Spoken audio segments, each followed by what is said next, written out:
Құжаттар 1С Қазақстан, 1С управление торговлей для Казахстана. Фирма 1С. Ресми парақшасы мына жерде берілді. Фирма 1С. 1991 жылы құрылған ресейлік компания. Негізгі өнімі 1С кәсіпорын, 1С предприятие бағдарламалық жүйесі. Бұл компанияның Қазақстанда өкілділігі бар. Ресми веб-парақшасы 1s.kz/kz және 1С Қазақстан осы ресми веб-парақшасы. 1С фирмасы Қазақстанда 2000, яғни 1С Қазақстан фирмасы Қазақстанда 2003 жылдан бері ұсынылған және аумақта 1С предприятие кәсіпорын платформасының құқық иеленушісі болып табылады. Является правообладателем платформы 1С предприятия на территории Казахстана дейді. 1С платформасында іске асырылатын шешімдердің спектрі өндірістік, сауда және сервистік кәсіпорындарды кешенді автоматтандыруға арналған бағдарламаларды қамтиды. Холдингтер мен жекелеген кәсіпорындардың қаржысын басқаруға, бухгалтерлік есепке алуды жүргізуге, жалақыны есептеуге және кадрларды басқаруға, бюджеттік мекемелерде есепке алуға арналған өнімдерді 1С фирмасының өзі, оның серіктестері мен тәуелсіз ұйымдар әзірлеген әртүрлі салалық және мамандандырылған шешімдерді қамтиды. Неліктен бізге сенеді? 1С фирмасы цифрмен қарастыратын болса, Қазақстан бойынша 1С-та 65 мыңнан астам пайдаланушысы бар дейді. 800-дей франчайзи бар екен. Бизнесті автоматтандыру бойынша көптеген шешімдер және нарықта 20 жылдан астам. Енді 1С фирмасы жайында қолданушылар интернетте не дейді? Бұл ChatGPT, жасанды интеллекттің көмегімен алынған қорытындылама. Фирма 1С жайында 1С не дейді? Фирма 1С жайында интернет не дейді? Интернеттегі пікірлер екіге бөлінеді: жағымды пікірлер және сыни пікірлер. Ірі кәсіпорындар үшін тиімді 1С бұл бухгалтерия, кадр есебі, сауда, қойма, өндіріс және тағы басқа бизнес процестерді біріктіруге мүмкіндік береді. Жергілікті заңнамаға бейімделген салық, еңбек кодексі, бухгалтерлік есеп стандарттары сияқты талаптарға тез бейімделеді. Кең ауқымды экожүйе. 1С-ті білетін мамандар, онымен жұмыс жасайтын компаниялар, франчайзинг, оқыту орындары, техникалық қолдау желісі жақсы дамыған. Ал сыни пікірлерге келетін болсақ, бұл бағдарламаны қолдануға қиын, интерфейсі күрделі, үйрену қисынды, машық пен уақытты қажет етеді. Бағдарламаның жабықтығы.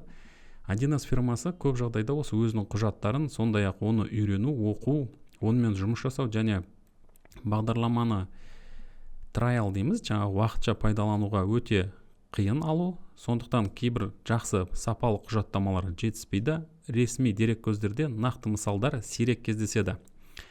Бағасы жоғары дегенде сыни пікір бар екен. Лицензия мен техникалық қолдаудың құны шағын және орта бизнес үшін қолайсыз қымбат болуы мүмкін. Бәсекелестіктің болмауы. Бұл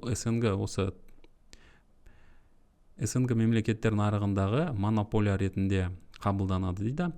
Неге СНГ елдерінде кең қолданысқа ие деген сұраққа келетін болсақ, әрине бұл жерде түсінікті. Тарихи фактор. 1С фирмасы 1991 жылы шықты деп айттық. Одан бері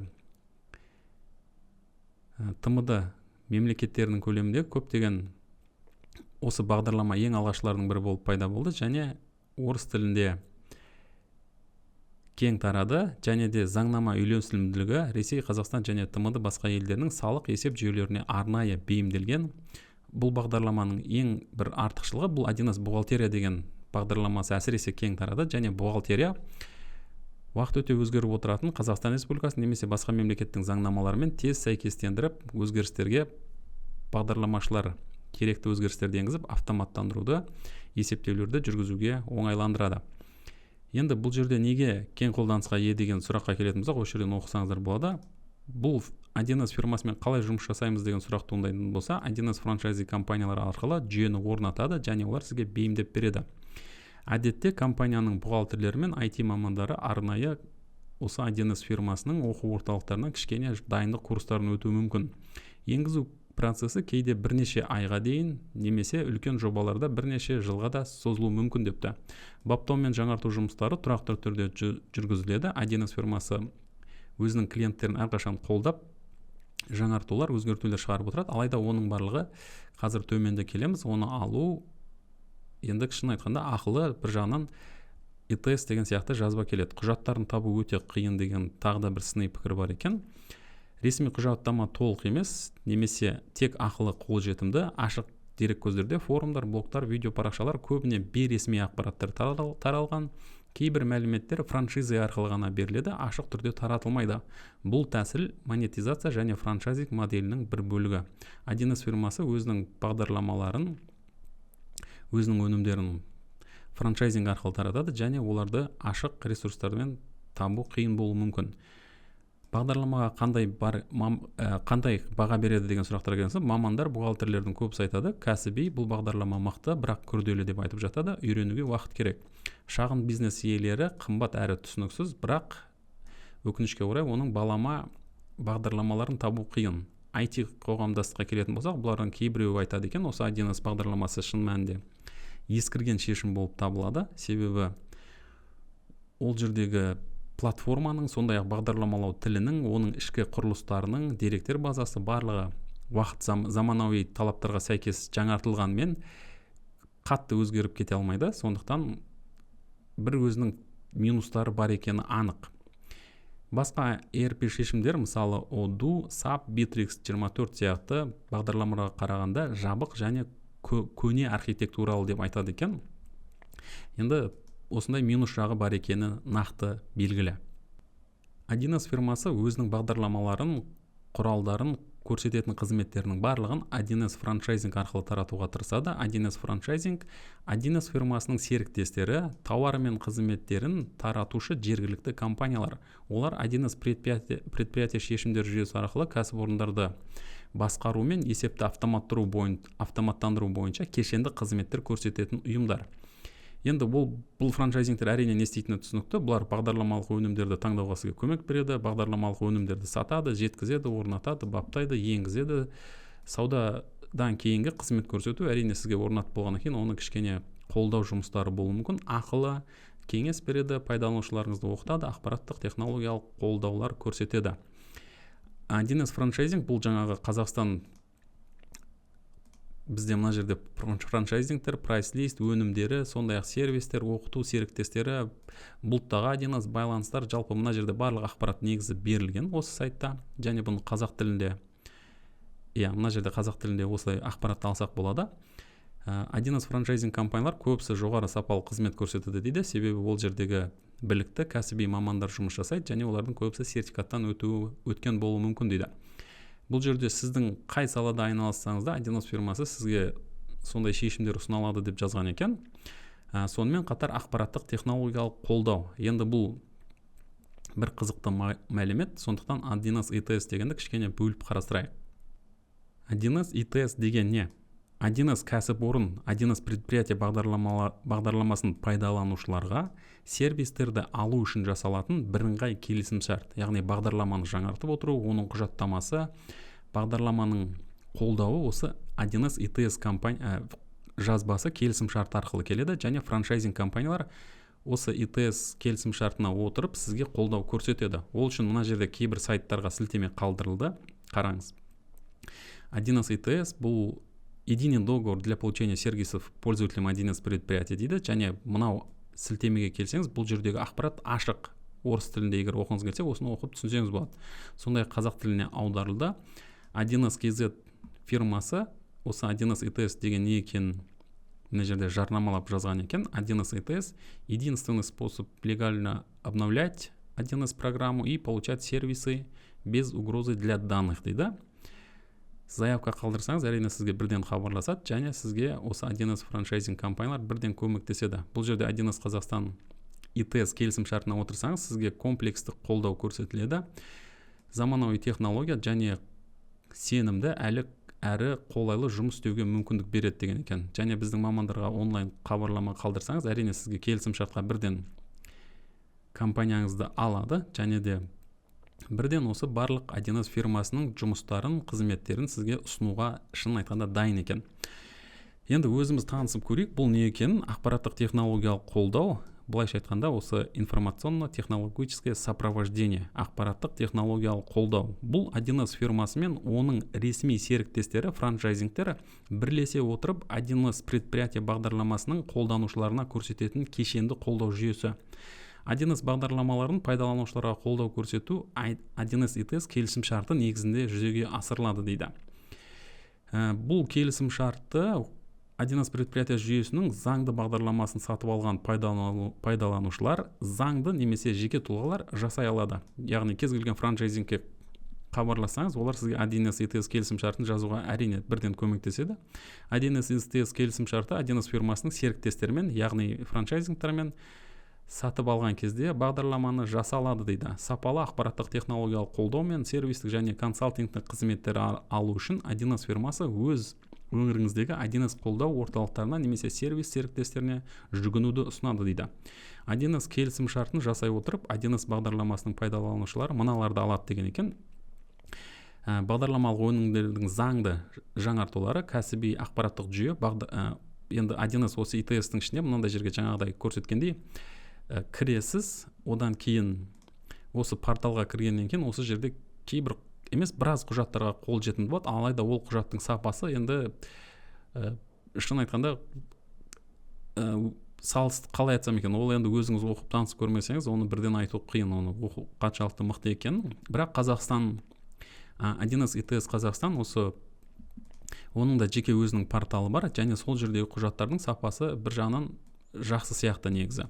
Енді ары қарай оқып танысып көрейік. 1С фирмасы мен оның серіктестері ұсынатын сервистік және кеңес беру қызметтері. Мысалы, сіз бір жылға ИТС келісім шартына келсеңіз, сіз кез келген сәтте жаңағы сізді қолдаушы франчайзинг фирмаға хабарласып, осы бағдарламаның жұмыс істеу барысында туындаған қателіктер немесе қолдау көрсетілген керек болса, онда алсаңыз болады. Енді мына жерде толықтай не кіреді, оның қандай тарифтері бар, және оның келісім шартын қалай рәсімдеймін деген сұрақтар туындайтын болса, сізге толық ақпарат берілді. Соның ішінде мына жерде келісім шартқа не кіреді дегенсе, мысалы 3 тариф түрі бар екен. Мысалы Қазақстан проф, бюджет проф және Қазақстан техно. Соның ішінде ең кең тарағаны, мысалы ұсынатыны ол проф деп айтып жатады. Мысалы профтың бағасы қандай? Оны көп жағдайда 12 айға алатын болсаңыз, онда сізге 130 мың теңгені бірден төлеу керек. Енді жеңілдікпен алатын болсаңыз, әрине ол жерде енді тарифтер бар, өзіңізге ұсынысыңызға қарай. 1С ИТС Қазақстан проф түрі, мына жерде жаңағы тарифтері келтірілген, бағалары қарап отқандарыңыздай жылдық жазылымы 118 мың, 119 мың әртүрлі бағада екенін көресіздер. Енді тағы бір нәрсе айта кететін нәрсе, бұл жерде қараңыз, жарамды 1С ИТС келісім шарты болмаса да, бағдарламаны пайдалану құқығы жойылмайды. Әрине, бағдарламаны сіз бірден сатып алғаннан кейін, оны сіз өмір бойы қолдануға шын айтқанда құқылысыз. Ешқашан бағдарлама тоқтап қалмайды, жұмысы бұзылып қалмайды, онда ешқандай нәрсе болмайды. Тек қана енді бухгалтерия, мысалы сол тез өзгеретін заңнамалардың жаңағы кейбір өзгерістеріне байланысты сәйкестендіру жасалу керек болса, сізге жаңартуын алу мақсаты осы ИТС жазбаңыз болмаса қиын болуы мүмкін. Ал басқа жағдайларда, мысалы кез келген басқа бағдарламаны орнатып, өзіңіздің бизнесіңіздің қажеттілігіне байланысты баптау жұмыстарын, настройканың барлығын жасап қойсаңыз, ол ешқашан бұзылмайды, тоқтамайды. Дұрыс сапалы қолдау көрсетілсе, сіздің бағдарламаңыз жұмысын тоқтамай дұрыс жалғастыра береді. ИТС келісім шарты бұл әрине міндетті болып саналмайды. Тек қана сізге қосымша жаңағы артықшылықтар, жаңағы кеңес, ақыл кеңес, қолдау, бағдарламаны жаңарту керек болатын болса, осындай қажеттілік туындаса, ИТС келісім шартына келсеңіз болады. Алайда, мына жерде толық ақпарат берілді, сондықтан келіп таныссаңыз болады. Енді біз 1С УТ-мен танысайық. Управление торговли бұл 1С фирмасының ең бір жаңағы көшбасшы бағдарламаларының бірі сияқты. 1С управление торговли для Казахстана, Қазақстан үшін сауданы басқару. Бұл кәсіпкерлер мен компанияларға арналған сауда есеп жүйесі. Ол тауарларды сатып алу, сату, қойма есебі, клиенттермен жұмыс және бизнес-аналитика жүргізуге көмектеседі дейді. Негізгі мүмкіндіктері управление торговли. Сіз енді сауда саттықпен айналысатын ірі, көтерме сауда, бөлшек саудамен айналысатын компаниялар болса, онда сол жердегі сауда операцияларын автоматтандырады дейді. Қойма есебі, тауардың қозғалысын бақылау. Мысалы, бірнеше қалаларда филиалы бар үлкен сауда-саттық орталары болса, оның тауарының қозғалысын бақылайды, қалдықтарды есептеуге мүмкіндік береді, қоймада қанша тауар қалды, қаншауы сатылды, жеткізушілер мен клиенттерді басқару, жеткізушілер поставщики және клиенттер осы тауарды сатып алатын клиенттермен қарым-қатынасты байланыстыру, яғни тапсырыстарды өңдеу, жеңілдіктер жасау, кейбір қосымша төлемақылар, міне төмен жағында жазылған екен, қаржылық есеп дейді, қарыздарды, төлемдерді бақылау дейді. Бизнес-аналитика, сатылымдар туралы есептер, болжам жасау, интернет дүкендермен және маркетплейстермен интеграция. Мысалы, Озон, Wildberries, Каспи және тағы да басқа платформаларға қосылу мүмкіндігі берілген дейді. Кімдерге қажет деген сұрақ туындайтын болса, дүкендер, көтерме сауда сатып айналысатын компаниялар, интернет дүкендер, сауда жасайтын кәсіпкерлер мен бизнес иелері депті. Енді сізге кейбір осы сауда саттық саласына менің өзім бастаушым деп айтсам болады. Маған да мына кейбір терминдер, бұл бағдарламамен жұмыс істеу не үшін пайдаланбақ болғанымыз туралы айтып бере аламын. Кейбір терминдер сізге түсініксіз болса, міне мысалы көтерме сауда деген не? Қарапайым сұрақ. Көтерме сауда бұл тауарларды ірі көлемде сатып алу және сату процесі. Мұнда сатып алушылар көбінесе жеке тұлғалар емес, бизнес субъектілері болады. Яғни дүкендер, дистрибьюторлар, өндірістік компаниялар болады. Және көтерме сауданың ерекшелігі үлкен көлемде сату, тауарлар қораппен, палетпен немесе тоннамен сатылады. Бағасы төменірек, қайта сату үшін сатып аламыз. Әрине көтерме сауда бір жерден ірі көлемде тауарды сатып алып, оны бір жерге майдалап сатамыз деген сияқты екен. Сол сияқты бөлшек сауда. Міне осындай кейбір қарапайым басталатын терминдер, алайда сізге түсініксіз болса, осылай үстінен басыңыз. Жеткізушілер қаржылық есеп дегенде мысалы, бұл кәсіпорынның қаржылық жағдайын, қызмет нәтижелері мен ақша қаражаттарының қозғалысы туралы құрылымдалған ақпараттар жиынтығы, ол ішкі және сыртқы мүдделі тараптарға, мысалы басшылық, инвесторлар, кредиторлар, салық органдары, осындай қызығушылық танытылатын сыртқы мүдделер немесе ұйымның ішкі экономикалық ахуалын бақылауға мүмкіндік береді дейді. Қаржылық есепке келетін негізгі құжаттарға, мысалы бухгалтерлік баланс жатады дейді, табыс және шығыс туралы есеп, ақша қаражаты, капиталды өзгерістер туралы есеп. Ескертулер түсінікті. Жалпы айтқанда осындай терминдер қазір көптеп кездеседі. Егер сіз осындай сауда-саттық әлеміне бірінші рет қадам бассаңыз, оның үстінен басыңыз және артқа басып, қайтадан осы құжатты оқуды жалғастырып кетіңіз. Енді өнім нұсқалары, ерекшеліктері және бағасы деген екен. Өнімнің екі нұсқасы бар. Негізгі ол бірінші базовая версия, базалық нұсқа және проф нұсқа, проф версия. Олардың қолдану саласына келетін болсақ, енді шағын бизнес сізде қарапайым, кішігірім сауда-саттық болатын болса, бұл базалық нұсқасын алсаңыз болады деген екен, 33 мың теңге көлемінде. Және бұл жерде негізгі операциялар сату, сатып алу, қойма есебі жүргізіледі дейді. Ал енді проф нұсқасы неге арналған десек, бұл жерде орта және ірі бизнес, кеңейтілген мүмкіндіктер бар. Ол жерде толық басқару мүмкіндігі депті, CRM, аналитика, көп филиалдарды қолдау, техникалық толық қолдау көрсетіледі. Бұл жерде ERP мүмкіндігі бар деген екен. Енді ERP деген не түсініксіз болса, бұл жерде мен термин тастамаппын. Сол сияқты қосымша мүмкіндіктер бар депті. Интернет дүкендермен толық интеграция деген екен, және бұның бағасы 92 мың теңге көлемінде екен. Енді 1С ұты құралының беретін толық мүмкіндіктеріне шолу жасайтын болсақ, бұл жерде тездетіп оқып кетсек болады. Мысалы, тауарлық материалды құндылықтардың қорын және сатып алуларын басқару. Кәсіпорында тауарлар мен қаржылық операцияларды есепке алу үшін қажетті құжаттарды рәсімдеу дейді. Мысалы,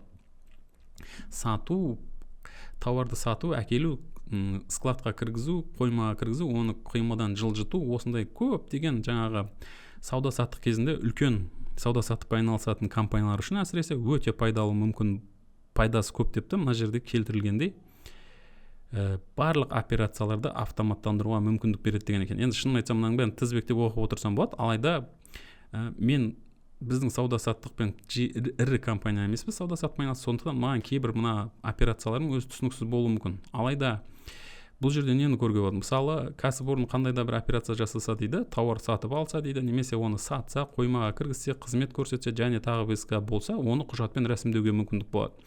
Ол жерде қандай құжаттарды автоматты түрде 1С УТЖ сізге жасап береді. Мысалы, шот фактураны шығарады бірден, немесе шот фактураны Қазақстан Республикасындағы электрондық цифрлық онлайн алмасуға мүмкіндік береді. сондай ақ тауарлық жүк құжаттар, товарные накладные, кассалық чек шығаруға да мүмкіндік береді екен. Тауарлық материалдық құндылықтардың ішкі қозғалысы, жаңа айтып кеткендей, мысалы бір складтан, бір қоймадан бір қоймаға жылсаңыз, немесе бір қаладан, бір регионнан басқа регионға тауарыңыз жылса, осындай әрбір қолданушы өзінің ақпаратын енгізеді. Мысалы жаңағы кладовщик дейміз, менеджер енді сауда-саттықпен айналысқан кезде ол жерде көптеген адамдар жұмыс істесе, оның барлығы өзінің бөлігін, жұмыс бөлігін орындайды, және оның барлығын осы бір жүйеге енгізіп қояды. Сіздің барлық сауда-саттық айналысу кезіндегі бүкіл жазбаларыңыз осы бір деректер базасында, былайша айтқанда, бір бағдарламада сақталып тұрады, және оны кез келген Қазақстанның немесе әлемнің кез келген түкпірінен қол жеткізуге, оны көруге, басқаруға мүмкіндік болады. Компанияның маркетингтік шараларын жүргізу дейді, баға белгілеу саясатын қалыптастыру дейді, және оны қолдануды бақылау дейді. Мысалы, баға белгілеу саясаты деген қазақ тілінде түсініксіз болса, бұл ценовая политика, бұл компанияның тауарлар мен қызметтерге қандай баға қою керектігін анықтайтын ереже мен стратегиялар жиынтығы депті.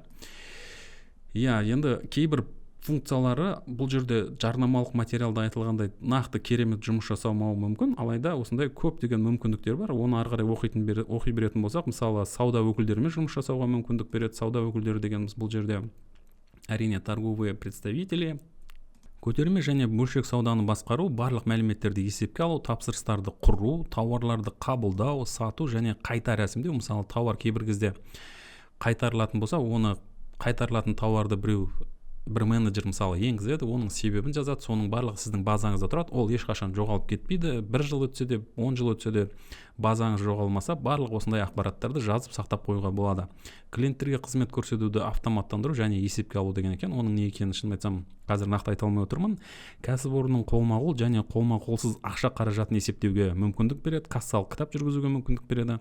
Есеп беруге тиісті қаражаттарды бақылау. Бұл жерде барлығын егер дұрыс енгізіп, дұрыс автоматтандыратын болса, аналитикалық жоспарлау мүмкіндіктері және басшыларға, мысалы финдиректор дейді, осы енді компанияның қаржылық мамандары да кейбір деректерді автоматты түрде алып, бірден есепті, отчетты көруге мүмкіндік береді депті. Компанияның қаржылық ресурстарын жоспарлау және бақылау дейді, қарыздарды есепке алу және оны түзету, өзара есеп айырысуларды жүргізу. Көптеген компаниялармен ақша айырмасын, ақша алмасуды барлығын қамтамасыз етеміз депті. Көп валюталы есеп жүргізу дейді. Мысалы, кейбір компаниялар Қытаймен немесе Ресеймен сауда-саттық жүретін болса, онда рубль, қытайлық юан, осындай жаңағы сауда-саттық жүргізуге мүмкіндік бар екен.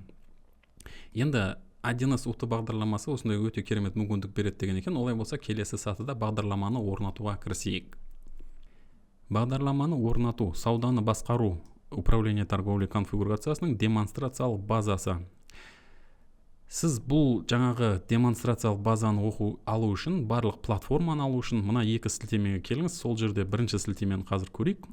Қараңыздар, мен тастаған кейбір сілтемелер осылай доступ сізде болмай отырса, онда тез үйрену мақсатында, мысалы сізге бір апта жетуі мүмкін, сондықтан тест-драйв 7 күнге тегін алуға болады. Мысалы, тест-драйвты бастаймыз, кіреміз, бұл жерде портал 1С ИТС-қа кіріп, жаңағы барлық оқуға қажетті мағлұматтарын, бағдарламаларын, барлығын осы толық ИТС-ті алған кезде сіз не аласыз? Мысалы, сол кездегі беретін құжаттарының барлығын бір аптаға сізге тегін танысуға мүмкіндік береді екен.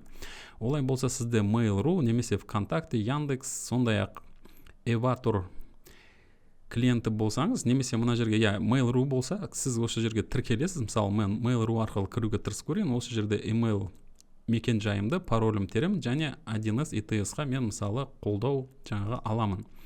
Одан кейін осы жерде платформада тегін беріледі. Ол үшін бізге керегі онлайн 1С. Бұл жерде учебные версии, платформа 1С предприятие, учебная версия. Қажетті ең соңғы нұсқасы 8327-1508 Windows операциялық жүйесіне керектісін жүктеп аламыз. Мысалы, программа системная жүйелік требованиясы дейді. Мына жерде